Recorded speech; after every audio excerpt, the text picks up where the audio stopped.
ole hei utong ania utong hi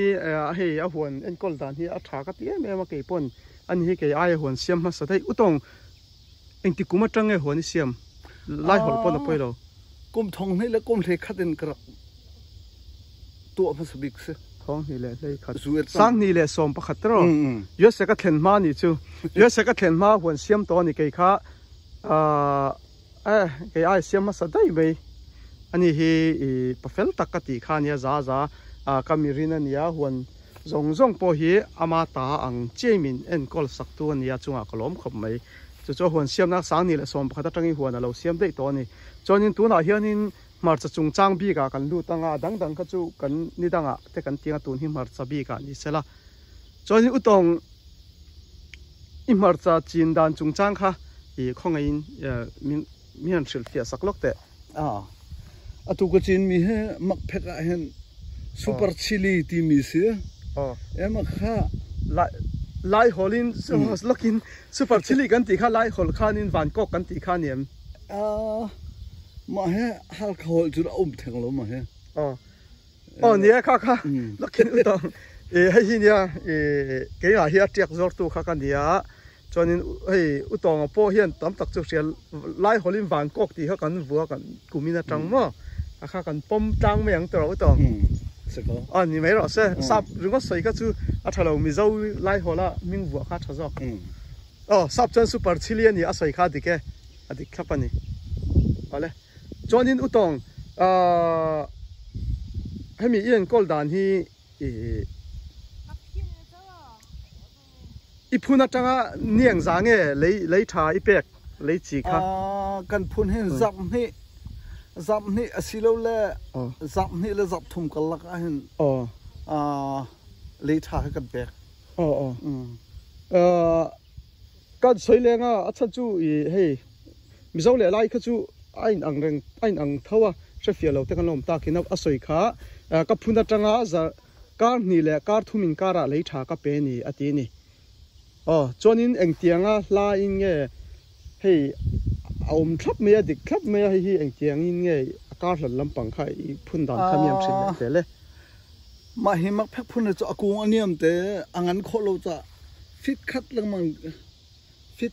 mang ka chin ko hi akung an hiama I fit khat danin ka phun ati ni kung hiam te nia hemi van kok marcha kan ti hi super chili atia khau tonga khani sap kha soya super chili ti khani kha ni ko matang khan hin kan bua tana van kok ti khan kan lo pho ve kan phosol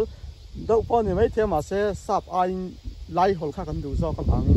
van kok ti kan bang nen tong chu hemi hi kung hiam chian ni wang khanin azinga poilo ti na ni choni utong he ta hianin hemi iram chunga hian engzange iching kung engzange thong khat le zanga sang khat le zanga kung sang zanga ching ani hei ti ana ra tha khop maya ara hi lo nem toem ilung oyem ilom em atlai ko kalom ko ze chatia atlai he zar khata wen hi lang man kan lo na hen amin chol velang man ko atlai linga chu ara alung oy ani hei kan huang he tam khop maya kar khata voin hi mo utong kar khata voin ni kar khata voin hi an lawa chu chung po chon he an la lo zo thei lo ani lo ang me na ra la tamani eng thut me ra ani hei hi puam ton ni chu utonga malak dan ni chon hei hemi chung te a hianin nya poi sum lak lu za in zo hi nuam lawa kha thalawa ma po kan zot lawang poisa tam ta ka mu to don he ta hian ti kha chu rin thei maya achan chu mi income va in zo hi sia chonin kan kal phun ni vak lawa hei ke ma po company a hianin ka hlo za te hi kan nu hian voi khat ma min da zot po ni ula thre don lo kan nu hian chu ti khop chonin nu pa in ka ra po tam tak chu ka in thiat pui lo ti kha kan soya kan shil du lo ni lo in ke phei chon na chang po ka khalawa kan nu ka hlo za po ke ma po ni thre chiang lo khop kan nia direct in benga lu ta ni wang khan an sum mu chung chang vel hi chu nha an ma ni private thilania soinom lo ten ti thaya ha chu kan zot lo tura nga eng hemi zong kung sang zanga hianin sum tam takalu don ti chunang ma ni ponin the thayanga ti kha hi utonga marcha ani chuanin utong e soibel du ngai do omem i hemi en tu te na an hriat turin a thado rat na vel kha omem zika an interview ka tu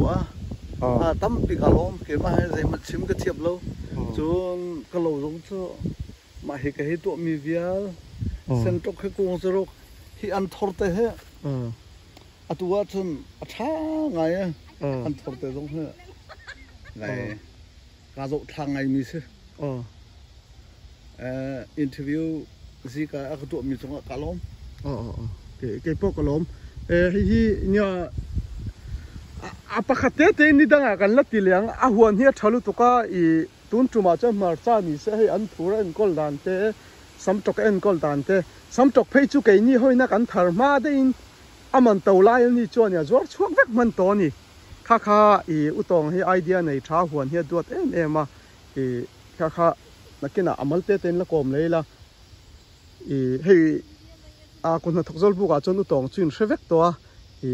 patay mani siya thupo ke man tam taking kha karon tilang to ti kha kan soitela ni kalome utong kalome